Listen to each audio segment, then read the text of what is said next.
Hi hello ನಮಸ್ತೆ ಎಲ್ರಿಗೂ welcome back to my channel. ಇದು ಸ್ಯಾಟರ್ಡೆ ಮಾರ್ನಿಂಗು ನನ್ನ ಮಗನ ಸ್ಕೂಲ್ಗೆ ಅಂತ ಹೋಗಿದ್ವಿ. ಪೇರೆಂಟ್ಸ್ ಟೀಚರ್ ಮೀಟಿಂಗ್ ಇತ್ತು. ಅಲ್ಲೇ ತಿಂಡಿ ತಿಂದ್ಕೊಂಡು ಬಂದ್ವಿ. ಬೆಳಿಗ್ಗೆನೇ ಬೇಗ ಹೋಗಿದ್ವಿ, ಅದಕ್ಕೆ ಅಲ್ಲೇ ತಿಂದ್ಕೊಂಡು ಬಂದ್ವಿ. ಇದು ನಮ್ಮಮ್ಮ ಊರಿಂದ ಮಾಡಿಕೊಂಡು ತಂದಿರೋದು ತಿಂಡಿ, ಚಕ್ಲಿ ಉಂಡೆ ಎಲ್ಲ. ಹಾಗೆ ನಾನು ಮಧ್ಯಾಹ್ನಕ್ಕೆ ಅನ್ನ ಮತ್ತು ಟೊಮೆಟೊ ರಸಮ್ ಮಾಡಿದ್ದೆ. ಇವಾಗಲೇ ಶಾರ್ಟಲ್ಲಿ ರಸಮ್ನ ಶೇರ್ ಮಾಡಿದ್ದೀನಿ. ಇಂಟ್ರೆಸ್ಟ್ ಇದ್ದರೆ ಪ್ಲೀಸ್ ಚೆಕ್ ಮಾಡಿ. ರಸಮ್ ತುಂಬ ಚೆನ್ನಾಗಿತ್ತು. ನೆಕ್ಸ್ಟ್ ಸಂಡೇ ಲಾಗಿದು. ಹಾಗೆ ಇಲ್ಲಿ ಸೋಯಾ ಬಾತು ಅಥವಾ ಸೋಯಾ ಹಾಕ್ತಿದ್ರೆ ಟೊಮೆಟೊ ಬಾತ್ ಆಗುತ್ತೆ. ಅದನ್ನ ಮಾಡೋಣ ಅಂತ ಟೊಮೆಟೊ, ಆಲೂಗಡ್ಡೆ, ಈರುಳ್ಳಿ ಎಲ್ಲ ಹೆಚ್ಚಿಟ್ಕೊಂಡಿದ್ದೆ. ಹಾಗೆ 1.5 ಗ್ಲಾಸ್ ಆಗುವಷ್ಟು ರೈಸ್ನ ತೊಳೆದಿಟ್ಕೊಂಡಿದ್ದೆ. ಇವಾಗ ಸೋಯಾ ಬಾತ್ ಹೇಗೆ ಮಾಡೋದು ಅಂತ ನೋಡೋಣ. ಮೊದಲಿಗೆ ಗ್ಯಾಸ್ ಆನ್ ಮಾಡ್ಕೊಳ್ಳಿ. ನಂತರ ಅದಕ್ಕೆ ಒಂದು ಕುಕ್ಕರ್ ಇಟ್ಕೊಳ್ಳಿ. ಅದಕ್ಕೆ 2 ಸ್ಪೂನ್ ಆಗುವಷ್ಟು ಎಣ್ಣೆ, ಜೀರಿಗೆ, ಸಾಸಿವೆ, ಆಮೇಲೆ ಕರಿಬೇವು, ಶುಂಠಿ ಬೆಳ್ಳುಳ್ಳಿ ಪೇಸ್ಟ್ ಹಾಕಿದ್ಮೇಲೆ ಸ್ವಲ್ಪ ಫ್ರೈ ಮಾಡ್ಕೊಳ್ಳಿ. ಅದು ನಂತರ ಅದಕ್ಕೆ ಈರುಳ್ಳಿ ಹಾಕಿಬಿಟ್ಟು ಸ್ವಲ್ಪ ಫ್ರೈ ಮಾಡ್ಕೋಬೇಕು. ಈರುಳ್ಳಿ ಸ್ವಲ್ಪ ಕಲರ್ ಚೇಂಜ್ ಆಗುವವರೆಗೂ ಫ್ರೈ ಮಾಡ್ತಾನೆ ಇರಬೇಕು. ನಂತರ ಅದಕ್ಕೆ ಆಲೂಗಡ್ಡೆ, ಟೊಮೆಟೊ ಎಲ್ಲ ಹಾಕಿ ಚೆನ್ನಾಗಿ ಫ್ರೈ ಮಾಡ್ಕೊಳ್ಳಿ. ಇಲ್ಲಿ ಏನೆಲ್ಲ ಹಾಕಿದ್ದೀವೋ ಈರುಳ್ಳಿ, ಟೊಮೆಟೊ, ಆಲೂಗಡ್ಡೆ, ಶುಂಠಿ ಬೆಳ್ಳುಳ್ಳಿ ಪೇಸ್ಟು ಎಲ್ಲ ಥರದ್ದು ಹಸಿ ವಾಸನೆ ಎಲ್ಲ ಹೋಗಬೇಕು, ಅಂದ್ರೇ ಚೆನ್ನಾಗಿರುತ್ತೆ. ಅಲ್ಲಿವರೆಗೂ ನಾವು ಫ್ರೈ ಮಾಡ್ಕೋಬೇಕು. ಸ್ವಲ್ಪ ಚೆನ್ನಾಗಿ ಫ್ರೈ ಮಾಡ್ಕೊಂಬಿಟ್ರೆ ತುಂಬ ಚೆನ್ನಾಗಾಗುತ್ತೆ ಸೋಯಾ ಬಾತು. ಸೋಯಾ ಚಂಕ್ಸ್ ಯಾವ್ದು ರೆಸಿಪಿ ಮಾಡಿದರೂ ನನ್ನ ಮಕ್ಕಳಿಗೆ ತುಂಬ ಇಷ್ಟ. ಅದಕ್ಕಾಗೆ ನಾನು ಮಾಡ್ತಾಯಿರ್ತೀನಿ ಸೋಯಾ ಚಂಕ್ಸಲ್ಲಿ ಏನಾದರೂ ಒಂದೊಂದು ರೆಸಿಪಿ. ಇದು ತುಂಬ ಒಳ್ಳೆಯದು ಸೋಯಾ ಚಂಕ್ಸ್ ಕೊಡೋದ್ರಿಂದ ಮಕ್ಕಳಿಗೆ. ಅವ್ರ ಬೋನ್ಸ್ ಎಲ್ಲ ಗ್ರೋತ್ ಆಗ್ತಾ ಇರುತ್ತೆ ಇವಾಗ ಇದನ್ನೆಲ್ಲ ಕೊಟ್ಟರೆ ತುಂಬ ಚೆನ್ನಾಗಾಗ್ತಾರೆ. ಹೈ ಪ್ರೋಟೀನ್ ಫುಡ್ ಇದು. ಸೊ ಅದಕ್ಕೆ ಮಕ್ಕಳಿಗೂ ನೀವು ಮಾಡಿಕೊಡಿ. ಅವ್ರು ಖುಷಿಯಾಗಿ ಇಷ್ಟಪಟ್ಟು ತಿಂತಾರೆ ಇದೆಲ್ಲ. ನಾವು ವೆಜಿಟೇರಿಯನ್ ಆಗಿರೋದ್ರಿಂದ ಇಂಥದ್ದೆಲ್ಲ ಮಾಡಿಕೊಡ್ತಾನೆ ಇರ್ತೀನಿ ನನ್ನ ಮಕ್ಕಳಿಗೆ. ಇಷ್ಟಪಟ್ಟು ತಿಂತಾರೆ ನನ್ನ ಮಕ್ಕಳು. ಈ ಥರದ್ದೆಲ್ಲ ಮಾಡಿಕೊಟ್ರೆ ಬರೀ ಅನ್ನ ಸಾಂಬಾರು, ಬರೀ ರೊಟ್ಟಿ ಚಪಾತಿ ಈ ಥರ ಎಲ್ಲ ಮಾಡಿದರೆ ಇಷ್ಟಪಡಲ್ಲ. ಈ ಥರ ವೆರೈಟಿಯಾಗಿ ಮಾಡಿಕೊಟ್ರೆ ಚೆನ್ನಾಗಿ ತಿಂತಾರೆ. ನಂತರ ಇಲ್ಲಿ ಈರುಳ್ಳಿ, ಆಲೂಗಡ್ಡೆ ಎಲ್ಲ ಫ್ರೈ ಮಾಡ್ಕೊಂಡ್ಮೇಲೆ ಸ್ವಲ್ಪ ಉಪ್ಪು ಹಾಕ್ಕೊಳ್ಳಿ. ಉಪ್ಪು ಹಾಕ್ಕೊಂಡ್ರೆ ಇನ್ನೂ ಚೆನ್ನಾಗಿ ಬೇಯುತ್ತೆ. ನಂತರ ಅದಕ್ಕೆ ಒಂಚೂರು ಖಾರದ ಪುಡಿ, ನಿಮಗೆ ಖಾರ ಎಷ್ಟು ಬೇಕೋ ಅಷ್ಟು ಹಾಕ್ಕೊಳ್ಳಿ. ಉಪ್ಪು ಅಷ್ಟೇ, ನಿಮ್ಗೆ ಎಷ್ಟು ರುಚಿಗೆ ತಕ್ಕಷ್ಟು ಉಪ್ಪು ಹಾಕ್ಕೊಳ್ಳಿ. ಉಪ್ಪು, ಖಾರ, ಆಮೇಲೆ ಒಂಚೂರು ಅರ್ಶಿನದ ಪುಡಿ ಹಾಕಿಬಿಟ್ಟು, ನಾನು ಕೊನೆಗೆ ಹಾಕಿದ್ದೀನಿ ಅರ್ಶಿನದ ಪುಡಿ, ನನಗೆ ನೆನಪಿರಲಿಲ್ಲ. ಅದಕ್ಕೇ ಉಪ್ಪು ಖಾರ ಎಲ್ಲ ನಿಮಗೆ ಎಷ್ಟು ರುಚಿಗೆ ಬೇಕೋ ಅಷ್ಟು ಹಾಕ್ಕೊಳ್ಳಿ.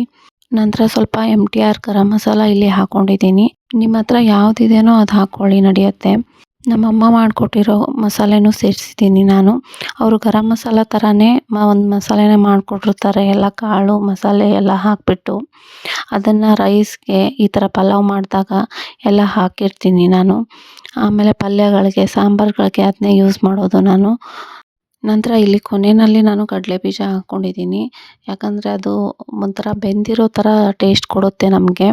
ಅದಕ್ಕೆ ನಾನು ಕೊನೆಯಲ್ಲಿ ಆ್ಯಡ್ ಮಾಡ್ಕೊತೀನಿ. ಯಾವುದೇ ಪಲಾವ್ ಮಾಡಿದರೆ, ಬಿಸಿಬೇಳೆಬಾತು ಯಾವುದಕ್ಕೆ ಹಾಕ್ಕೊಳ್ಳೋದಿದ್ರೂ ನಾನು ಕೊನೆಯಲ್ಲೇ ಹಾಕೋದು, ಅಂದ್ರೇ ರುಚಿ ಜಾಸ್ತಿ ಆಗುತ್ತೆ ನಮಗೆ.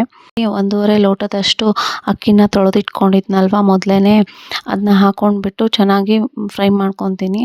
ಆಮೇಲೆ ಇಲ್ಲಿ 1.5 ಲೋಟಗೆ 3 ಲೋಟ ನೀರು ಹಾಕ್ಕೊಂಡಿದ್ದೀನಿ. ನೆಕ್ಸ್ಟ್ ಅದನ್ನ ಚೆನ್ನಾಗಿ ಮಿಕ್ಸ್ ಮಾಡ್ಕೊತೀನಿ. ಇಲ್ಲಿ ಅಕ್ಕಿ, ನೀರು, ಮಸಾಲೆ, ತರಕಾರಿ ಎಲ್ಲ ಹೊಂದ್ಕೋಬೇಕು. ಮಿಕ್ಸ್ ಆದರೆ ಮಾತ್ರ ರುಚಿ ಜಾಸ್ತಿ ಆಗುತ್ತೆ. ಅದಕ್ಕೆ ಒಂದು ಸಾರಿ ಮಿಕ್ಸ್ ಮಾಡ್ಕೊಂಬಿಟ್ಟು ಕೊನೆಯಲ್ಲಿ ಕೊತ್ತಂಬರಿ ಸೊಪ್ಪು, ಸೋಯಾ ಚಂಕ್ಸು ಆ್ಯಡ್ ಮಾಡಿ ಮತ್ತೆ ಇನ್ನೊಂದು ಸಾರಿ ಮಿಕ್ಸ್ ಮಾಡಿಕೊಂಡು ಕುಕ್ಕರ್ ಲಿಡ್ನ ಕ್ಲೋಸ್ ಮಾಡ್ತೀನಿ. ಇದು 3 ವಿಷಲ್ ಬರಬೇಕು.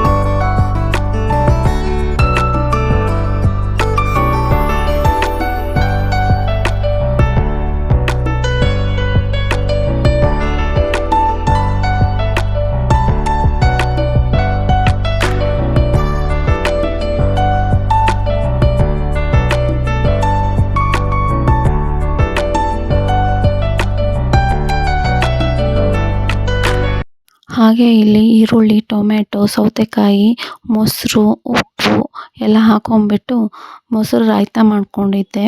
ತುಂಬ ಚೆನ್ನಾಗಿತ್ತು ಇದೆರಡರ ಕಾಂಬಿನೇಷನ್ನು. ನೀವು ಮಾಡಿ ನನಗೂ ಕಮೆಂಟ್ ಮಾಡಿ ಹೇಗಿತ್ತು ಅಂತ. ಲೈಕ್ ಮಾಡಿ, ಶೇರ್ ಮಾಡಿ, ಸಬ್ಸ್ಕ್ರೈಬ್ ಮಾಡ್ಕೊಳ್ಳಿ. ಪ್ಲೀಸ್ ಸಬ್ಸ್ಕ್ರೈಬ್ ಮಾಡ್ಕೊಳ್ಳಿ. ಎಷ್ಟು ಜನ ನೋಡ್ತೀರಾ ಅವರಲ್ಲಿ ಅಷ್ಟು ಏನು ಸಬ್ಸ್ಕ್ರೈಬ್ ಮಾಡ್ಕೊಂಡ್ರಲ್ಲ. ಯಾರೆಲ್ಲ ನೋಡ್ತಿದ್ದೀರೋ ಪ್ಲೀಸ್ ಸಬ್ಸ್ಕ್ರೈಬ್ ಮಾಡ್ಕೊಳ್ಳಿ ಪ್ಲೀಸ್. ಇದೆಲ್ಲ ಆದಮೇಲೆ ನಾನು, ನನ್ನ ಹಸ್ಬೆಂಡು, ನನ್ನ ಮಕ್ಕಳು ಎಲ್ಲ ಕುತ್ಕೊಂಡು ಊಟ ಮಾಡಿದ್ವಿ.